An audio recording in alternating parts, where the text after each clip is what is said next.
bem-vindo ao programa Hora do Estudo Bíblico, com o doutor e professor Lehmann Strauss. Este estudo é o resultado do tempo pessoal com o Senhor, da experiência de ministério pastoral e das conferências bíblicas do Dr. Lehmann Strauss, que nos instrui e encoraja com o ensino da Palavra de Deus. Agora com você, Hora do Estudo Bíblico, na apresentação de Aurélio Campos. Pai querido, viemos diante de Ti para Te louvar e agradecer por mais um dia que o Senhor nos concede. Te agradecemos, Senhor, pela Tua Palavra. O Senhor disse que a fé vem pelo ouvir e ouvir pela Palavra de Deus. Por isso, nos abençoe hoje com esta mensagem, que possa servir de edificação para os Teus filhos e salvação para aqueles que não conhecem a Cristo. Que possamos ser transformados e fortalecidos pelo poder do Espírito Santo.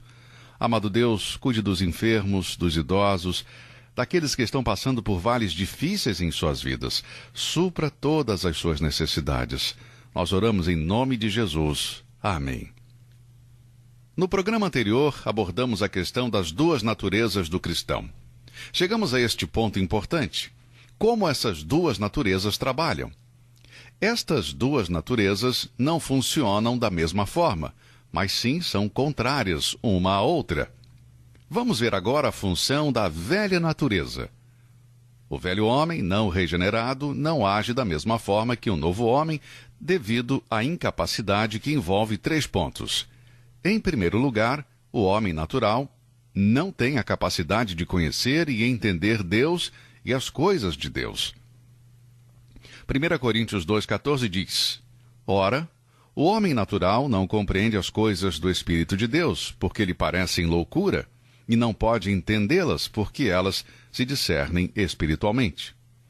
O homem natural é o homem em Adão. Sua natureza e habilidade não podem ir além dos simples desejos e necessidades humanas. Deus e tudo o que pertence a ele não pode ser compreendido pelo homem não regenerado. Tal conhecimento vai além da sua percepção. A pessoa que não tem o necessário para distinguir e discernir um determinado assunto não pode formar uma opinião sobre ele. Portanto, o homem não salvo não pode nem mesmo expressar uma opinião clara sobre a Bíblia, a Palavra de Deus. Sabe, recentemente um professor universitário em nossa cidade ridicularizou a Bíblia em sua classe e tratou com leviandade o fato da existência de Deus. Um dos alunos, que era crente, me procurou para falar isso.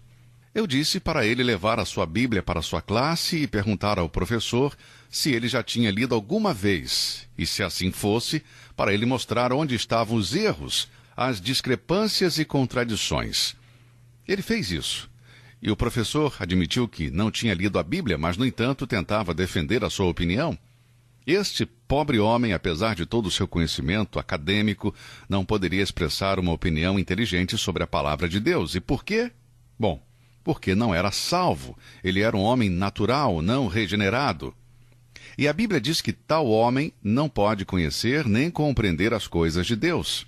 Exteriormente, ele pode ser um homem moral, bem educado, um homem bom, e pode até ter algum apreço pela religião, mas se perguntarmos a ele algo sobre a regeneração, sobre o derramamento de sangue, a inspiração divina, todas estas questões são estranhas para ele, porque ele não pode entender as coisas de Deus. Para muitas pessoas religiosas e intelectuais que não nasceram de novo, estas questões são estranhas para elas. Não fazem nenhum sentido? E por que, amigo? Deus diz que tais pessoas não podem entendê-lo, ou seja, que tais coisas não são conhecidas para o homem natural. No homem natural não há uma abertura para receber as coisas do Espírito de Deus. Em Efésios 4, 17 e 18 lemos: E digo isto, e testifico no Senhor, para que não andeis mais como andam também os outros gentios, na vaidade da sua mente, entenebrecidos no entendimento, separados da vida de Deus, pela ignorância que há neles, pela dureza do seu coração. A razão pela qual o homem natural não pode conhecer ou entender Deus é porque ele foi separado da vida de Deus. Quando o homem natural morre, sua mente deixa de funcionar no mundo natural. Quando o homem natural está separado da vida de Deus, a sua mente não pode funcionar no reino espiritual, porque o seu entendimento está obscurecido. Nicodemos era um homem de moral e religioso. Quando se aproximou de Jesus, queria discutir o sobrenatural na vida de Cristo, mas especificamente sobre os milagres que o nosso Senhor tinha feito. Mas Cristo disse para Nicodemos que ele deveria dar o primeiro passo para compreender as coisas espirituais. Ele disse: "Não te maravilhes de ter te dito, necessário vos é nascer de novo." João 3,7.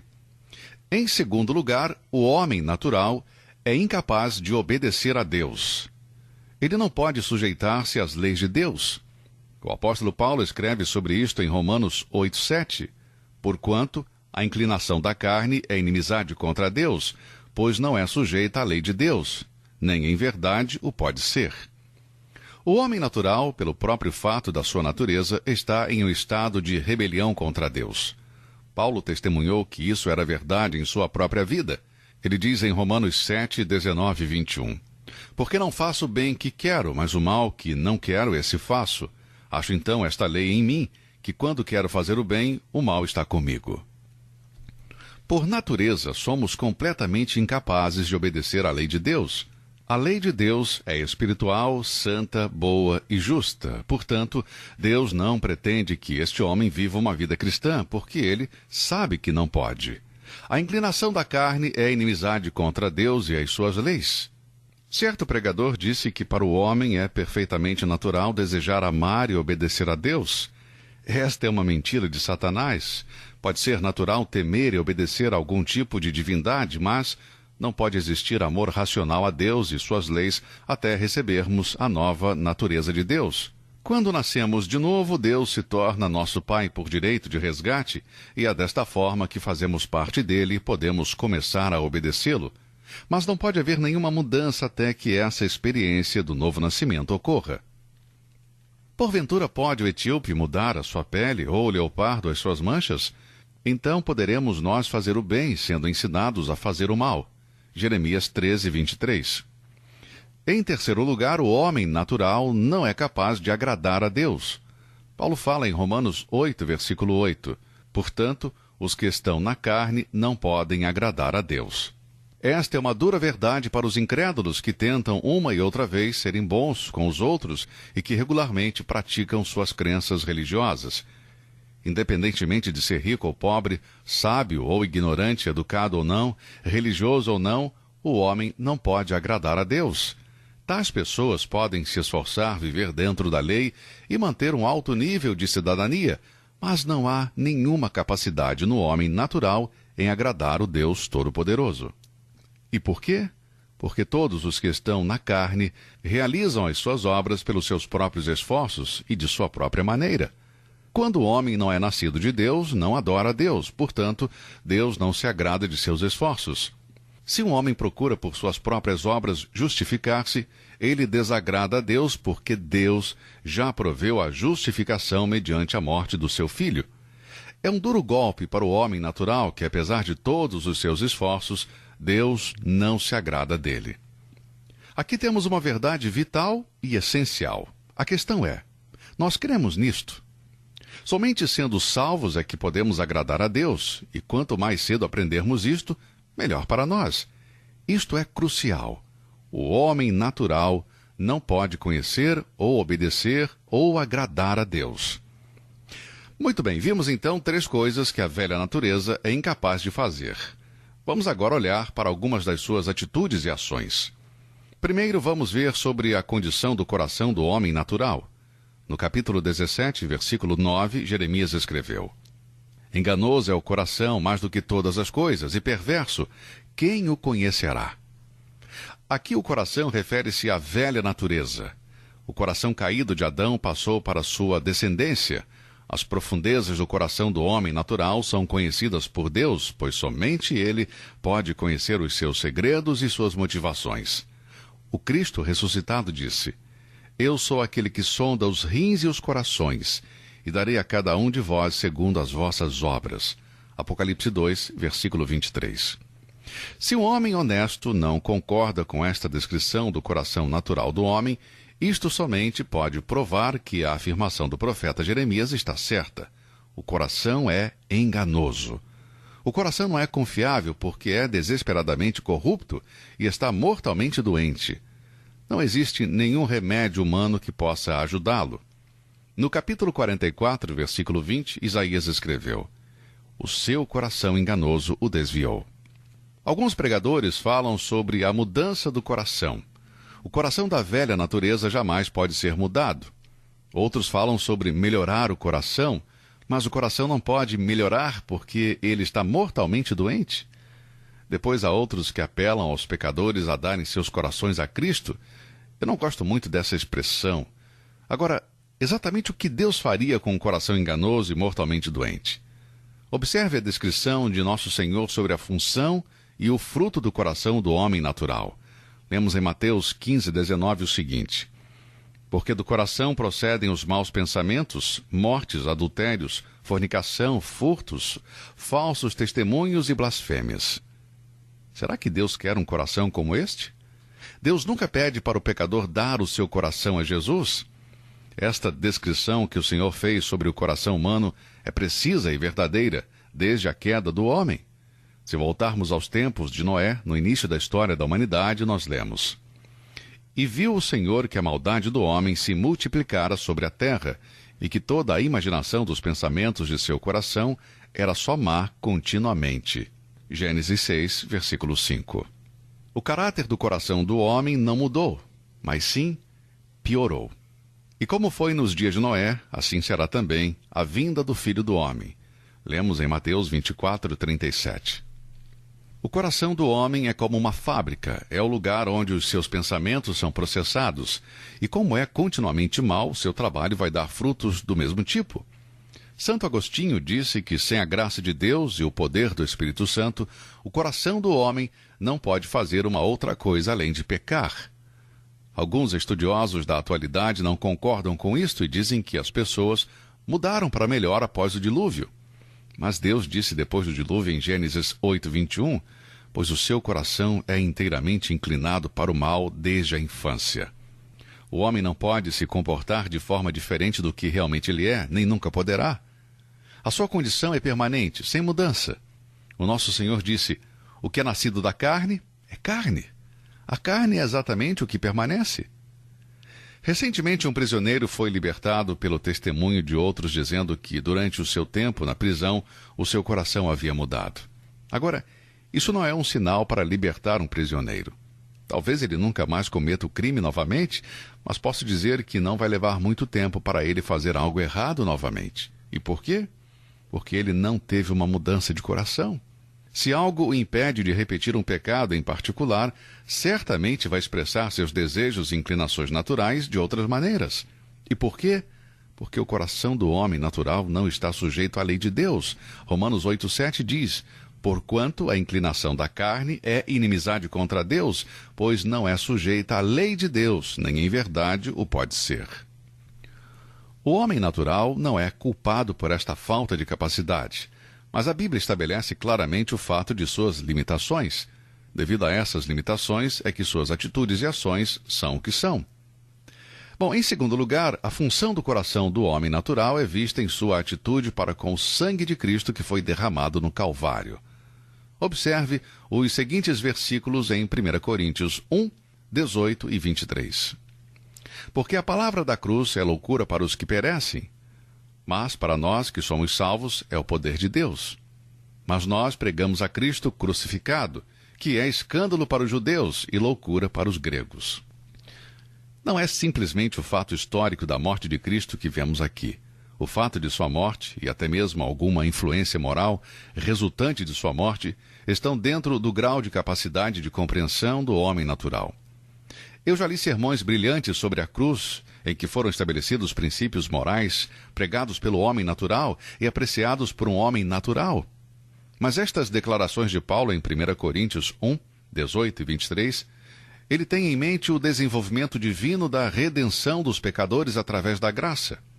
A pregação da cruz, do ponto de vista de Deus, deve necessariamente incluir a pessoa divina de seu Filho, enquanto a pregação da cruz, do ponto de vista do homem natural, mostra simplesmente uma filosofia. A pregação da morte de Cristo como único meio absolutamente essencial para a salvação do homem é repulsiva e sem sentido para a mente intelectual do homem natural. Eu vou repetir. Deus não culpa o homem por isso, mas simplesmente afirma esta condição. A razão para esta atitude está claramente estabelecida. Como um homem natural está perdido, não pode mostrar outra atitude. A natureza perecível do homem vê na morte de Cristo um espetáculo horrível que exige o sacrifício de uma pessoa para a salvação de todos. Para o judeu, que precisa de um sinal milagroso e espetacular, como a prova da realidade divina, a cruz é para ele uma pedra de tropeço. Os judeus queriam ver as maravilhas do Messias e a destruição do poder despótico de Roma. Os judeus não podiam relacionar a cruz com o Messias. Portanto, ela tornou-se uma pedra de tropeço para eles.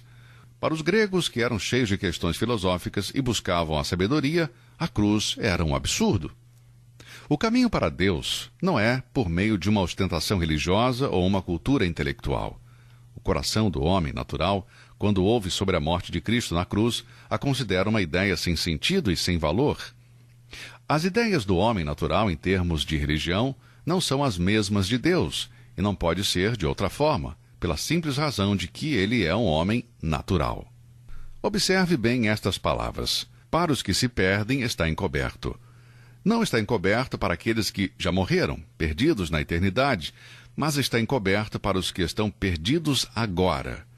O homem natural nasce perdido. O homem natural está cego ao chamado do Evangelho.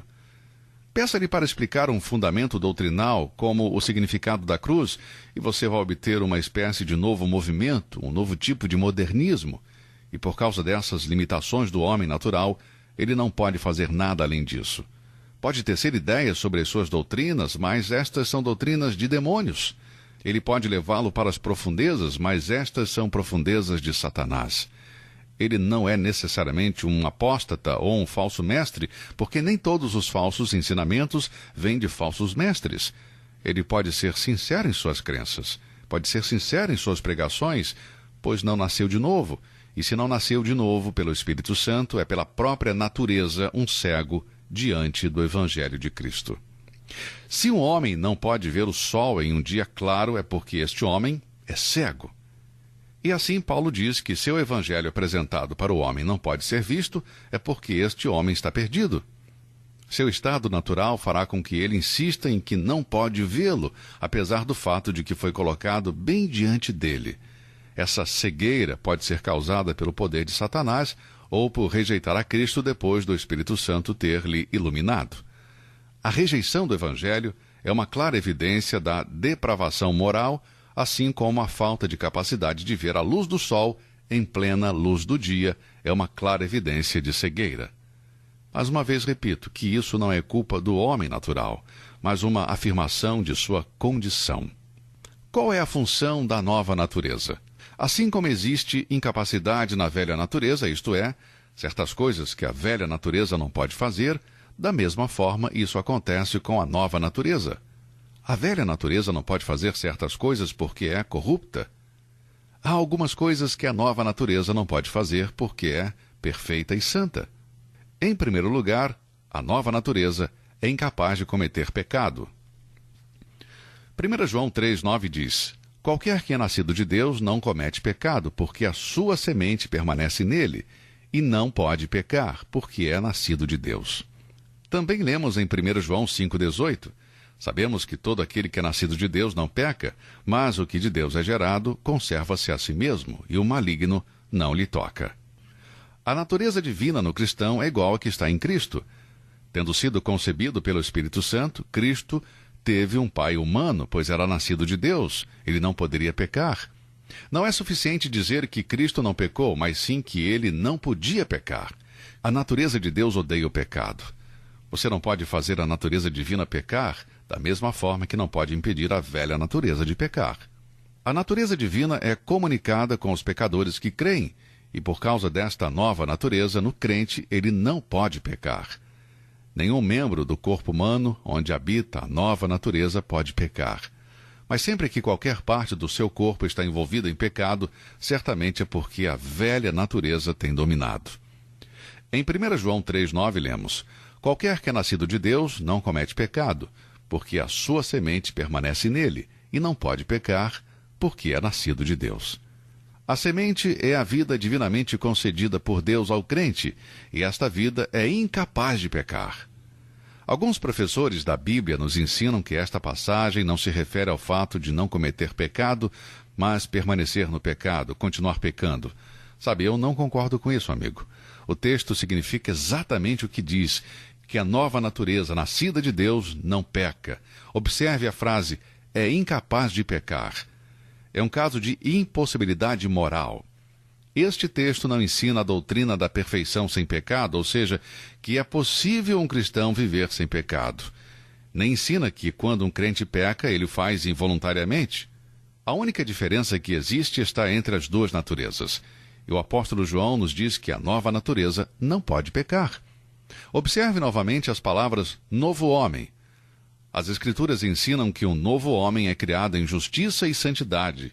E o que é a verdadeira santidade senão a santidade de Deus? A santidade de Deus é perfeita e pura demais para suportar o pecado e muito menos participar dele. Portanto, o novo homem é incapaz de unir-se ao pecado. Este novo homem é o produto de uma nova criação e esta criação é conforme a imagem de Deus que o criou. Portanto, a antiga criatura que Adão tinha e perdeu é restaurada. A verdadeira natureza da imagem de Deus em que o homem foi originalmente criado é incapaz de pecar, em nenhum tempo e em nenhum lugar. Bom, em segundo lugar, a nova natureza é incapaz de mudar. João 3,6 diz, o que é nascido do Espírito é Espírito. A nova natureza é a natureza de Deus, portanto, ela não pode ser mudada ou afetada por homens ou demônios. Ela permanece sempre constante porque, pela sua própria natureza, não pode mudar. A imutabilidade de Deus é um atributo de Deus pelo qual ele está isento de todas as mudanças. A mudança pode ser para melhor ou para pior, e como Deus é absolutamente perfeito, não pode ser aperfeiçoado ou deteriorado. Salmos 108, 26 a 28 diz: eles perecerão, mas tu permanecerás. Todos eles se envelhecerão como um vestido, como roupa os mudarás, e ficarão mudados. Porém tu és o mesmo, e os teus anos nunca terão fim. Os filhos dos teus servos continuarão, e a sua semente ficará firmada perante ti. Em Malaquias 3,6 diz, porque eu, o Senhor, não mudo. Hebreus 13,8 diz, Jesus Cristo é o mesmo ontem, hoje e para sempre. Quão maravilhoso é o nosso Deus que criou os céus e a terra. O Deus imutável revelou-se na pessoa de seu Filho, o Senhor Jesus Cristo. E agora todo homem que crê nele pode nascer sobrenaturalmente e ser o recipiente da nova natureza. Sim, da natureza de Deus. E ao receber esta natureza, é capaz de demonstrar através de seu corpo a cada dia de sua vida o fato de que ele é filho de Deus, que pertence a seu Pai Celestial. Amigo, você é salvo. Você sabe o que significa nascer de novo? Você pode dizer que é um filho de Deus por meio da fé no Senhor Jesus Cristo? O meu desejo é que a resposta seja sim. E se você não é salvo, então faça isto agora. Hoje pode ser o dia da sua salvação. Creia em Cristo Jesus. Confesse a Cristo Jesus como seu Salvador e você será salvo. Que Deus te abençoe ricamente e até o nosso próximo encontro. Você ouviu Hora do Estudo Bíblico com o professor e doutor Lehmann Strauss, na apresentação de Aurélio Campos. Se você deseja ouvir novamente esta mensagem, visite a nossa página na internet www.bbnradio.org. Fica o convite para você nos acompanhar amanhã, neste mesmo horário, aqui na BBN. Hora do Estudo Bíblico é uma produção da BBN.